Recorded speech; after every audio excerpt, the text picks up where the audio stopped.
رابعه بصری او خزانه شپېته کاله ټول ژوند په دې کې تیر کړی چې الله الله الله الله الله الله شپېته کال چې مړه شو ملایکی ورته راغلي تپوس دې کوي چې من ربکې تا خدای څوک ملایکی د لاس نه ونیوي ما نه د رب تپوس کوي ما شپېته کال خپل رب هیر کړی نه دی ورشي زما رب نه تپوس کوي چې رابعه بصری پیژنې کنه ما نه څه تپوس خزا د شپې به راووته په نیمه شپه او د ښار په کوڅو کې به ګرځېده خپې ابله خپې او دا شعر به وي چې جاگنا ہے تو جاگ لے افلاک کے سائے تلے جاگنا ہے تو جاگ لے افلاک کے سائے تلے حشر تک ستا رہے گا خاک کے سائے تلے او د مخلوقا ویخ شي د خاور سوري لاندې والله العظیم تر قیامت پورې به بیا د خاور سوري لاندې او د اسمان سوري لاندې ویخ شي تر قیامت به د خاور سوري لاندې او د پر دا به ټول شپه چغي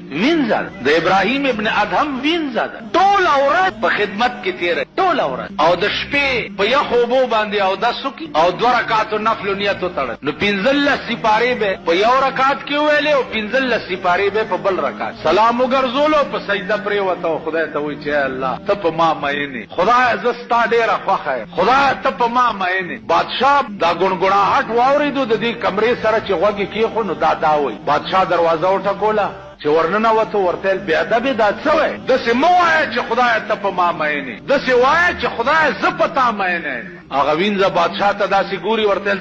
بیا د بابا روزا باشه دا وخت زما د خدای په منځ کې دراز وخت دی وخت کې زستا وینځه نیم زستا د ورځې وینځه بادشاہ ته که زما خدای په ما مین نه وای تم بادشاہ داغه بنده بادشاہي او ملک او سلطنت درکړې دي ټول شپه د پرو زما ټول ورستا په خدمت کې زړه وچوي او د شپې په یخو بو او د سکم او دیر سپاره په 2 رکعاتونو کې وای کا په ما مین نه وای نو د شپې به مال دا توفیق را کولې چې ځان ته ودرولې خو زبه مو د پرته وای خو په ما مین دی چې ما د شپې خوب د نه پری دی او ځان ته وی خو درولې